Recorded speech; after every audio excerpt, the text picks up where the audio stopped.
Habang patuloy na umiinit ang sitwasyon sa South China Sea at Taiwan Strait, isang tahimik ngunit napakahalagang pagbabago ang nagaganap sa Pilipinas. Hindi ito makikita sa araw-araw na balita, ngunit unti-unti nitong binabago ang balanse ng kapangyarihan sa rehiyon. Sa unang pagkakataon sa modernong kasaysayan, ang Pilipinas ay nagiging sentro ng pinakamakapangyarihang missile system ng Estados Unidos at mga kaalyado nito. Mga sistemang kayang magpalubog ng barkong pandigma, humarang ng missiles, at tumama sa malalayong target. Ano ang dahilan ng mabilis na hakbang na ito? At bakit nakatuon ang atensyon ng Estados Unidos, Japan, India at Israel sa Pilipinas? Sa nakalipas na mga taon, naging sentro ng alitan ang West Philippine Sea. Paulit-ulit na kinakaharap ng Pilipinas ang harassment, mga insidente ng water cannon, at agresibong galaw ng Chinese Coast Guard at maritime militia. Kasabay nito, lumalala rin ang tensyon sa Taiwan Strait, isang sitwasyong maaaring magkaroon ng direktang epekto sa Pilipinas kung sakaling sumiklab ang digmaan.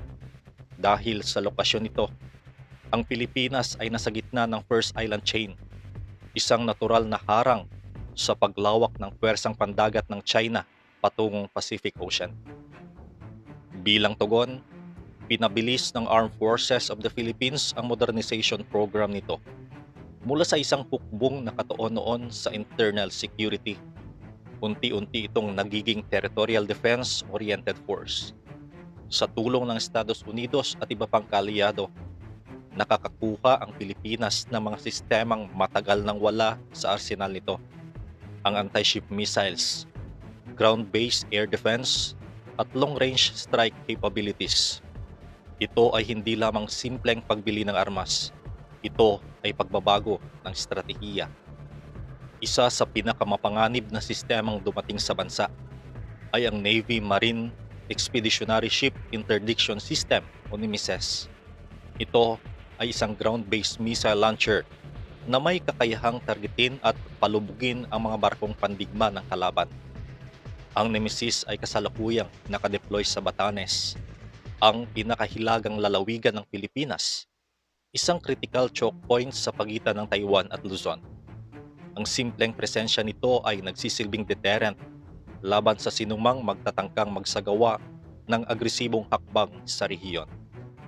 Mas lalong umingay ang reaksyon ng Beijing nang i-deploy ng Estados Unidos ang Typhoon missile system sa Hilagang Luzon. Ito ay kayang maglunsad ng SM-6 multi-role missiles, Tomahawk missiles na may saklaw hanggang 2,500 kilometers. At mula sa hilagang bahagi ng Pilipinas, ang mga missile na ito ay maaaring bantayan ang Luzon Strait, hadlangan ang galaw ng Chinese Navy, at sa teorya, tumama sa high-value military targets, na ito ang dahilan kung bakit itinuturing ng mga analyst ang Typhoon bilang game changer sa Indo-Pacific. Noong 2024 at 2025, opisyal na naging unang Southeast Asian country ang Pilipinas na nakakuha ng BrahMos cruise missile system mula India. Ito ay mabilis na Mach 3, may saklaw na hanggang 400 kilometers at halos imposibleng harangin kapag nailunsad. Sa bilis at lakas nito, kahit mas maraming barko ang kalaban, sapat na ang ilang missile upang magdulot ng matinding pinsala. Ito ang nagbibigay sa Pilipinas ng credible deterrence sa dagat.